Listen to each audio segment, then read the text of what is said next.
XL అయిపోయిన తర్వాత అవి తీసేసి దాని ప్లేస్లో SQL ఇస్తాం. ఓ ఓకేనా? సో చాలా great. Okay.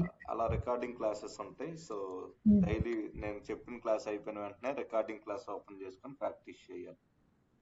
Okay okay. So let's start. మనకి ఎక్సెల్ అంటే ఏంటి మీకు చెప్పండి సింపుల్ గా.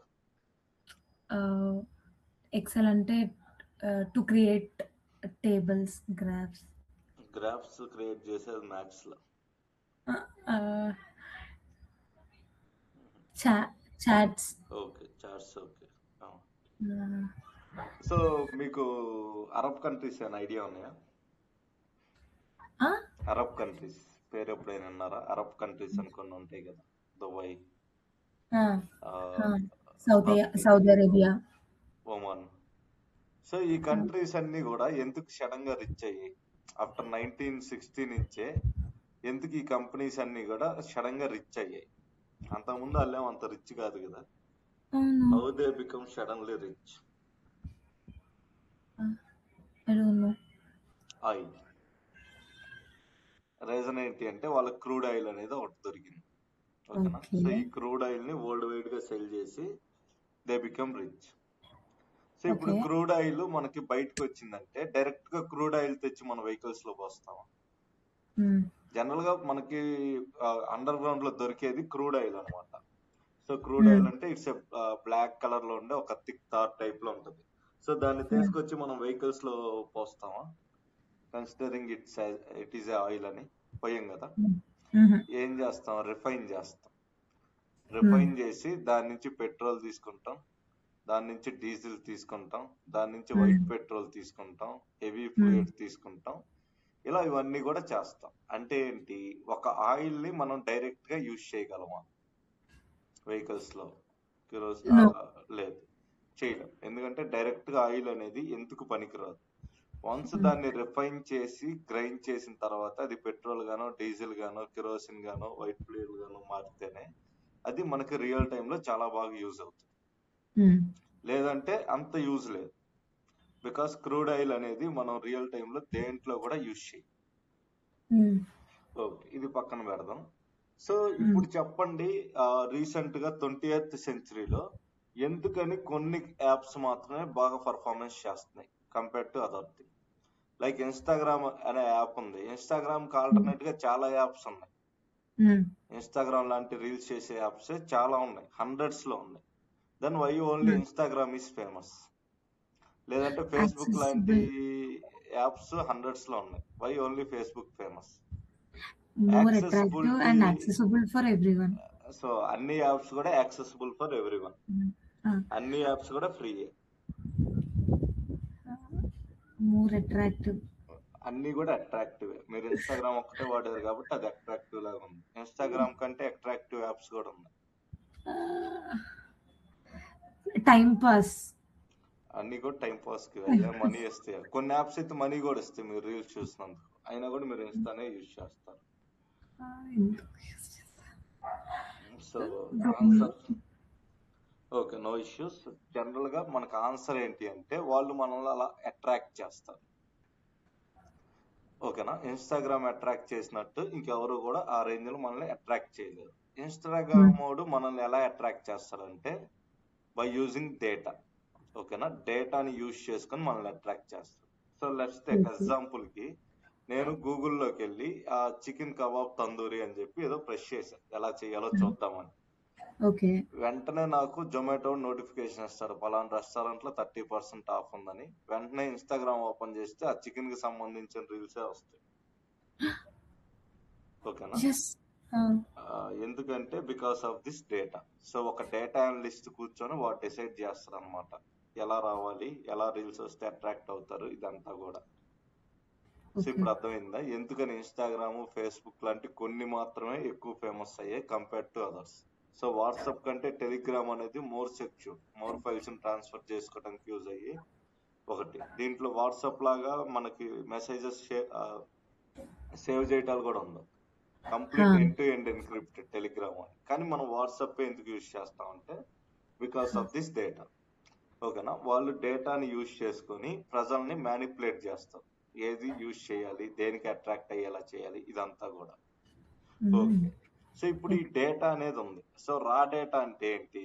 మీ నేము, లేదంటే ఏజో, లేదంటే let's take me education details, ఇవన్నీ కూడా రా డేటా. సో ఈ డేటాను బేస్ చేసుకొని ఇన్స్టాగ్రామ్ వాడు మీకు ఏ రీల్స్ పంపాలనేది డిసైడ్ చేస్తాడా? చేయడు. నో. సో అంటే ఏంటి? వాడికి వచ్చే మొత్తం డేటా అనేది వాడికి పనికిరాదు. వాడు ఏం చేయాలి అంటే ఈ డేటాని రిఫైన్ చేయాలి. ఓకేనా? అంటే ఏంటి? సో క్రూడ్ ఆయిల్ ఎలా అయితే డస్ట్ అన్ని కలిసి వస్తాయో ఎందుకు పనికి రాకుండా దాన్ని రిఫైన్ చేసి ఒకదాని తర్వాత ఒకటి సపరేట్ చేస్తాము. మనకి రియల్ టైమ్ లో వచ్చే డేటా కూడా ఎందుకు పనికిరానట్టే వస్తుంది. అప్పుడు మనం ఏం చేస్తాం అంటే దాన్ని రిఫైన్ చేసి మనకు అవసరమైనట్టు అనాలిసిస్ కోసం, ప్రిడిక్షన్స్ కోసం, దాంతో పాటు డెసిషన్స్ తీసుకోవటానికి వీటన్నిటికీ కూడా యూజ్ చేస్తాం. ఓకేనా? ఇక్కడ రిఫైన్ చేయటం కోసం మనం ఏం చేస్తామంటే ఆయిల్ వెల్స్ దగ్గరే మనం పెద్ద పెద్ద మిషనరీని క్రియేట్ చేస్తాం, కన్స్ట్రక్ట్ చేస్తాం కదా. సో ఆయిల్ అంతా కూడా ఆ మిషన్ లోకి వచ్చింది. వాళ్ళు ఏం చేస్తారంటే అక్కడ హీట్ చేసుకుని ఇవన్నీ క్రియేట్ చేస్తూ ఉంటారు. వాటిని మనం ఏమంటాం అంటే రిఫైనరీ మిషన్స్ అంటాం. సో ఆయిల్ ని రిఫైన్ చేసేది కాబట్టి దాన్ని ఆయిల్ రిఫైనరీ మిషన్స్ అంటాం. మరి డేటాని రిఫైన్ చేసేది ఏంటిది అంటే Excel, Power BI, SQL. So ఇప్పుడు అర్థమైందా? సో ఇక్కడ డేటా అనేది మీకు ఈ మూడింటితో సంబంధం లేకుండా వచ్చేసింది. బట్ పాయింట్ ఏంటంటే యూజ్ లేదు. మరి ఎప్పుడు యూజ్ అయింది అంటే దాన్ని నీట్ గా రిఫైన్ చేసినప్పుడు మాత్రం యూజ్ అయింది. రిఫైన్ అంటే ఏంటి? అన్వాంటెడ్ డేటా రిమూవ్ చేయటం, డూప్లికేట్స్ రిమూవ్ చేయటం, పర్ఫెక్ట్ గా క్రియేట్ చేసుకోవటం, అంటే మనకి ఏమేమి కావాలో వాటి వరకే డేటాని క్రియేట్ చేయటం, ఇవన్నీ చేయటాన్ని మనం రిఫైన్ అంటాం. సో ఈ రిఫైన్ ఎక్కడ చేస్తామంటే ఈ ఎక్సెల్, పవర్ బిఐ, ఎస్క్యూఎల్ లోనే చేస్తాం. సో ఇప్పుడు మీకు అర్థమైందా what is the difference between oil and data? So oil అనేది అరబ్ కంట్రీస్ ని ఎలా అయితే రిచెస్ట్ కంట్రీస్ చేస్తాయో, డేటా అనేది ఆ $1 బిలియన్ కంపెనీస్ ని రిచెస్ట్ కంపెనీస్ గా మారుస్తుంది. డిఫరెన్స్ ఇదే. సో ఎందుకంటే ఇక్కడ data is a new oil.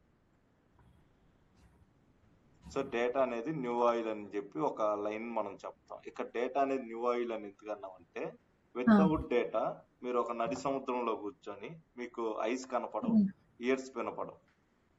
మీరు ఓషన్ మిడిల్ లో ఉన్నారు, మీకు ఐస్ కనపడవు, ఇయర్స్ వినపడవు. సో మీ దగ్గర డేటా లేకుండా మీరు ఒక బిజినెస్ రన్ చేస్తే మీ సిచ్యువేషన్ అది. అదే మీ దగ్గర డేటా కనుక ఉంటే మీరు మిడిల్ ఆఫ్ ది ఓషన్ లో మీరు కరెక్ట్ గా ఏ పాత్ కి రీచ్ అవ్వాలో దారి ఉంటది, మీకు ఐస్ ఉంటాయి, ఇయర్స్ ఉంటాయి. సో డిఫరెన్స్ ఏంటి? ఎవరు ఫస్ట్ రీచ్ అవుతారు? ఎవరికైతే ఐస్ ఇంకా అవి కనిపిస్తాయి. సో అంటే ఏంటి? డేటా ఉన్నోడు క్లియర్ డేటా.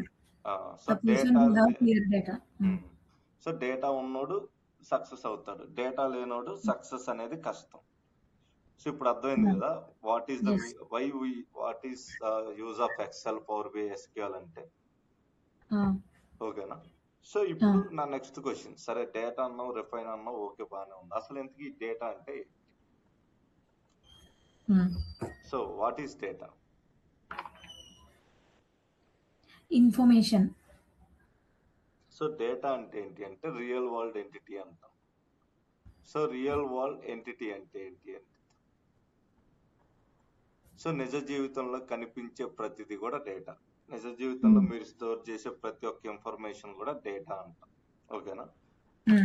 లెట్స్ టేక్ ఇక్కడ నాకు ఒక పర్సన్ ఉన్నాడు, అతని నేమ్ వచ్చేసి నేమ్ రవి.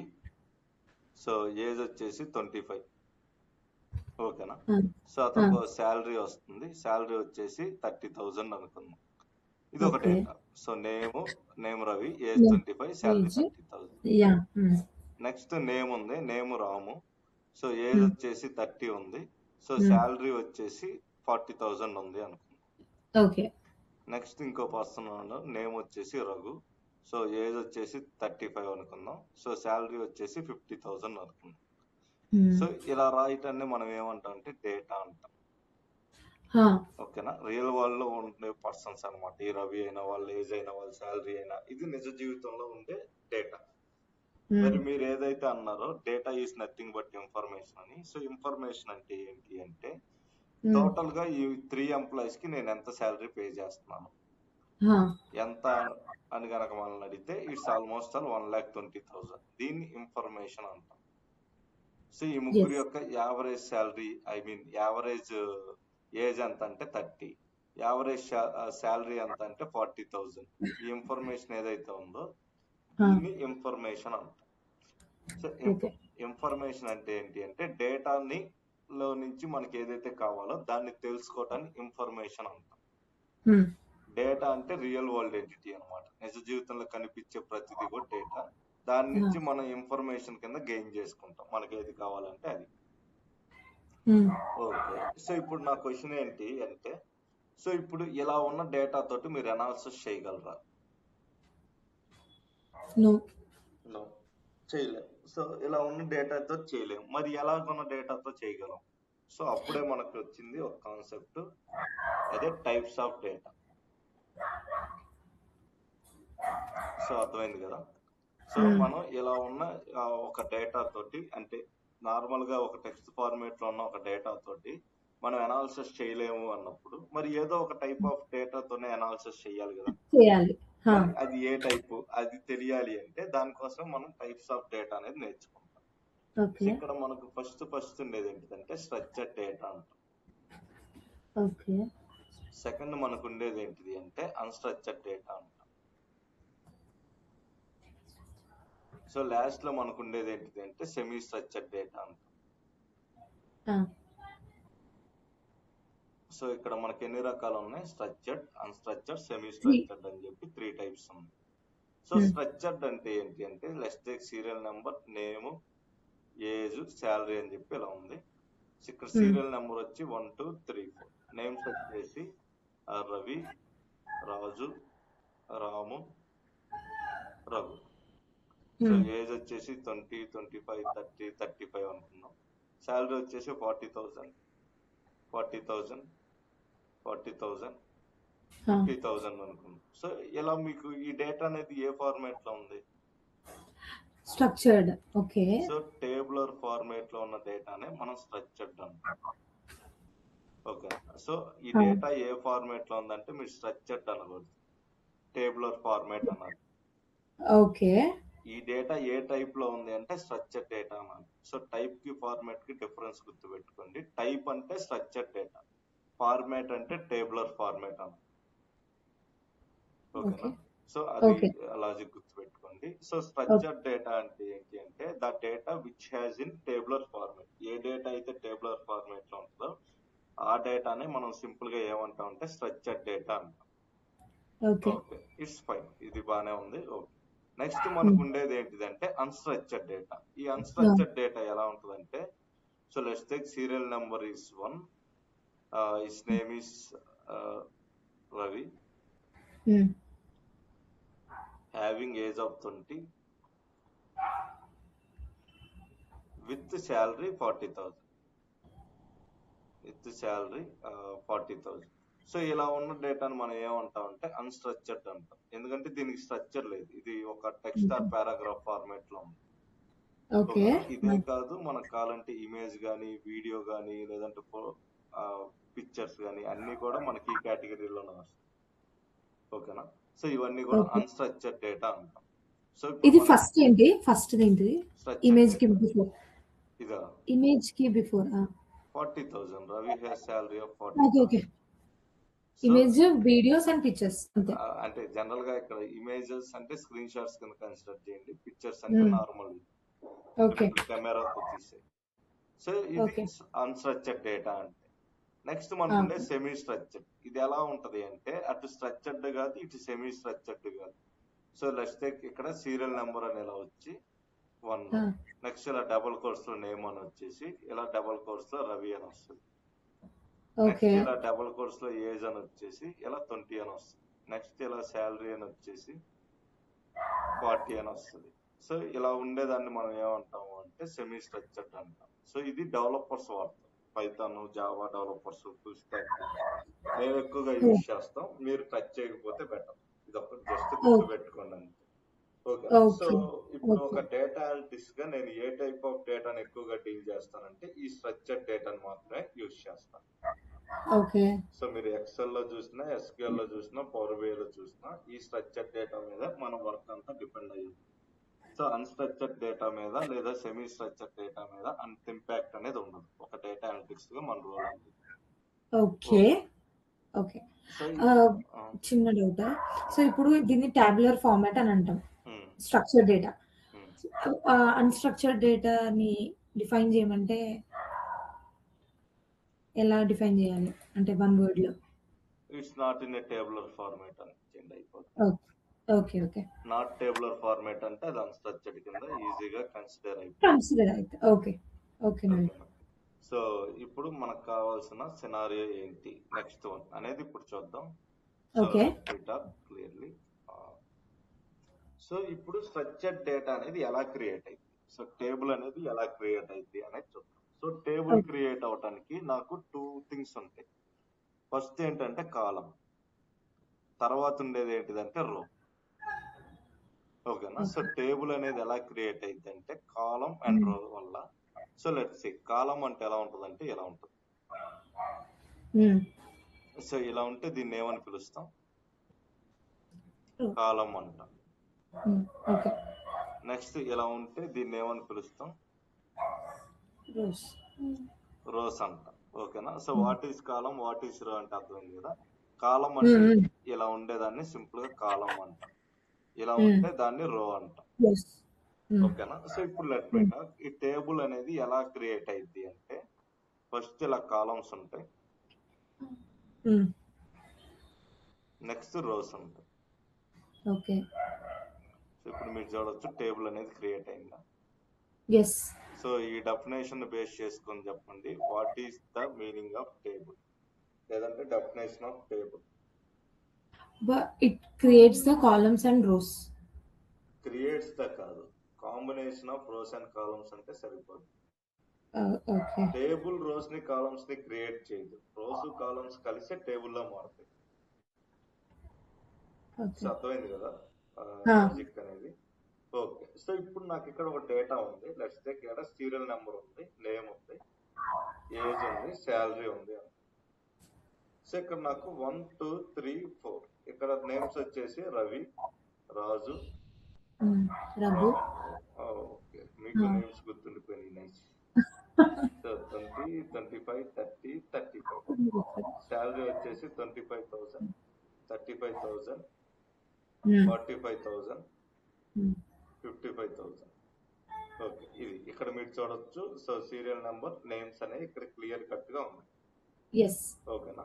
సో ఇక్కడ మీరు అబ్జర్వ్ చేస్తే లెట్స్ టేక్ క్లియర్ గా అబ్జర్వ్ చేస్తే ఇక్కడ మీకు ఫస్ట్ రోలో ఇది ఫస్ట్ రో, ఇది సెకండ్ రో, ఇది థర్డ్ రో, ఇది ఫోర్త్ రో. కరెక్ట్ కదా. సో మరి వీటిని ఏమంటాం? ఈ సీరియల్ నెంబరు, నేము, ఏజ్, శాలరీ ఉండే వాటిని కాలం హెడర్స్ అంటాం. ఓకేనా. సో ఇక్కడ దీన్ని ఏమంటారో చెప్పండి. సీరియల్ నెంబర్, సీరియల్ నెంబర్ ఏమంటాం? కాలం హెడర్స్. నేమ్ ఏమంటాం? కాలం హెడర్. ఏజ్ ని కాలం హెడర్. శాలరీని కాలం హెడర్. ఓకే. నేను ఇప్పుడు దీన్ని ఫస్ట్ రో కింద కన్సిడర్ చేయొచ్చా? yes. ఎలా చేస్తారు? ఓకే. సారీ, అవి కాలం హెడర్స్ కదా. సో కాలం హెడర్స్ ని ఫస్ట్ రో కింద కన్సిడర్ చేయం. Then what is the first row? First row the one Ravi. Okay. So first రోలో ఏముంది? Information about that person. Information. అదే ఆ పర్సన్ ఎవరు? రవి. రవిస్ ఇన్ఫర్మేషన్. ఫస్ట్ రో మొత్తం రవిస్ యొక్క రికార్డ్ అనేది ఉంది, అంతే కదా, రవికి సంబంధించి. మరి సెకండ్ రోలో ఏముంది? రాజుస్ రికార్డ్ సంబంధించిన రికార్డ్ అనేది ఉంది. థర్డ్ రోలో Ramu's record. Ramu's record. Fourth రోలో Raghu's record. Raghu's record. So ఇలా 4 రికార్డ్స్ అనేవి ఉన్నాయి. అంటే ఇప్పుడు మనం రోస్ ఏమని పిలుస్తాం అంటే రికార్డ్స్ అనేది పిలుస్తాం. ఓకే. సో రో ఈస్ నథింగ్ బట్ రికార్డ్. ఆ రికార్డ్ అనే పదాన్ని షార్ట్ కట్ లో రో కింద మార్చారు. ఎందుకంటే రో అనేది ఒక పర్సన్ కి సంబంధించిన కంప్లీట్ డీటెయిల్స్ మాట్లాడుతుంది కాబట్టి. ఓకే. సో ఇప్పుడు అర్థమైందా వై వి కాల్ రో యాస్ ఏ రికార్డ్ అని? వై? అది పర్సన్స్ రికార్డ్‌ని మనకి ఇన్ఫర్మేషన్ ఇస్తుంది కాబట్టి వాటిని రో రికార్డ్స్ అంటాం. అంతేనా? ఓకే. So correct. ఎందుకంటే ఇది ఒక పర్సన్ కి సంబంధించిన కంప్లీట్ డీటెయిల్స్ మాట్లాడిద్ది కాబట్టి రికార్డ్ అనేది ఆ! ఎంత పిలుస్తాం. ఓకే. ఆ! మరి ఇక్కడ నథింగ్ బట్ రో ఈజ్ ఈక్వల్ టు రికార్డ్ అనుకో. అంటే రో రికార్డు ఆ! ఒకటే. దెన్ వాట్ ఆ! Is the meaning of field? Field. Field అంటే మీనింగ్ ఏంటి? Profession. So let's take field అంటే ఇది సీరియల్ నెంబర్ ఫీల్డ్. ఎందుకంటే ఈ కాలం మొత్తం సీరియల్ నెంబర్స్ మాత్రం ఉంటాయి, ఇంకోటి ఏది ఉండదు. Is it correct? ఓకే. ఇది యెస్. దీన్ని ఏమంటాం అప్పుడు? Name field. అంటే ఇక్కడ మొత్తం నేమ్స్ గురించే ఉంటుంది నేమ్స్ తప్పితే ఇంకేం లేదు. రిలేటెడ్ ఉంటుంది. నెక్స్ట్ దీన్ని ఏమంటాం? Age field. నెక్స్ట్ దీన్ని ఏమంటాం? Salary field. అంటే ఇక్కడ కాలమ్స్ ఏమని పిలుస్తాం? Column head. ఫీల్డ్స్ అంటాం. ఎందుకంటే ఇక్కడ కాలమ్స్ ఎలా పిలుస్తాం అంటే serial number field, name field, age field, salary field. Field అంటే మీనింగ్ ఏంటి అంటే ఫర్ ఎగ్జాంపుల్ మీకు రైస్ ఫీల్డ్ ఉంది అంటే మీనింగ్ ఏంటి? ఆ పొలం మొత్తం రైసే ఉంది అని అర్థం. అవును. లేదా ఆరెంజ్ ఫీల్డ్ అంటే మీకు ఆ పొలం మొత్తం ఆరెంజెస్ ఉన్నాయి అని అర్థం. అలాగే సీరియల్ నెంబర్ ఫీల్డ్ అంటే ఈ కాలం మొత్తం సీరియల్ నెంబర్స్ ఉన్నాయి అని అర్థం. నేమ్ ఫీల్డ్ అంటే కాలం మొత్తం నేమ్స్ ఉన్నాయి అని అర్థం. ఏజ్ ఫీల్డ్ అంటే కాలం మొత్తం ఏజెస్ ఉన్నాయి అని అర్థం. ఓకేనా? సో ఇప్పుడు మీకు టూ థింగ్స్ క్లియర్ గా అర్థమై ఉంటుంది. What is the meaning of రో and what is the meaning of column. yes column fields. So ఇప్పుడు ఈ రో ఈ కాలం కలవటం వల్ల మనకు క్రియేట్ అయింది ఏంటిది? టేబుల్. ఓకే. ఇప్పుడు మీరు అబ్జర్వ్ చేస్తే ఇక్కడ మనకి సింపుల్ గా ఏమని ఉన్నాయంటే బాక్సెస్ అనేవి ఉన్నాయి. ఓకేనా? ఇక్కడ 1 అనే బాక్స్ ఉంది, ఇంకో బాక్స్ లో రవి అని ఉంది, ఇంకో బాక్స్ లో 20 అని ఉంది, ఇంకో బాక్స్ లో 25 అని ఉంది. సో ఈ బాక్సెస్ ఏమంటాం? కాలమ్స్. సెల్స్ అంటాం. సెల్స్. అంటే జనరల్ ఒక బాక్స్ ఉంటే సెల్ అంటాం, మల్టిపుల్ బాక్సెస్ ఉంటే సెల్స్ అంటాం.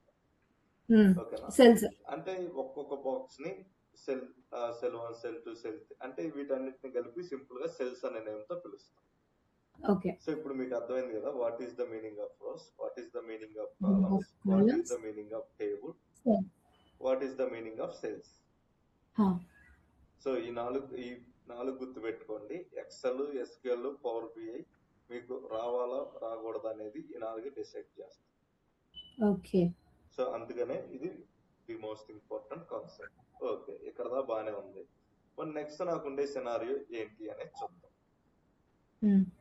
సో ఒక న్యూ డ్రాయింగ్ షీట్ తీసుకుంటాను. సో ఇప్పుడు నేను ఫస్ట్ స్టార్ట్ చేయబోయే టూల్ ఏంటిదంటే ఎక్సెల్ టూల్. సో ఎక్సెల్ అంటే ఏంటి? ఫర్ ఎగ్జాంపుల్ నేను ఆల్రెడీ మీకు చెప్పాను. సో మనకి ఇలా డేటా అనేది ఉంటుంది. Next serial number, name, age, salary.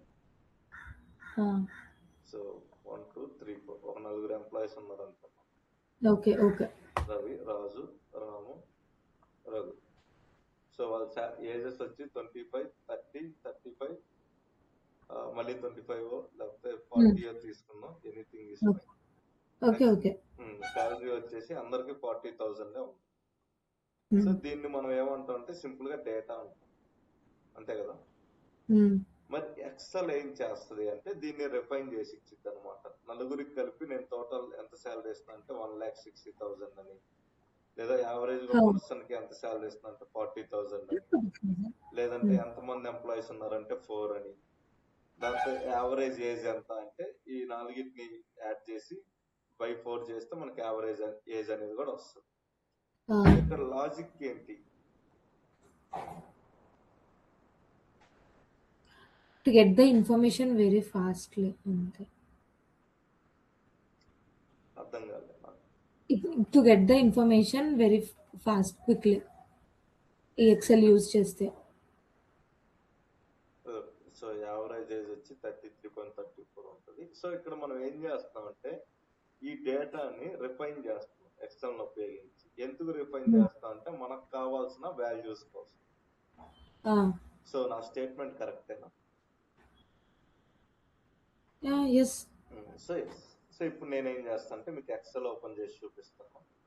So ఇక్కడ సెర్చ్ లోకి వెళ్ళి ఎక్సెల్ అని ఇస్తాను.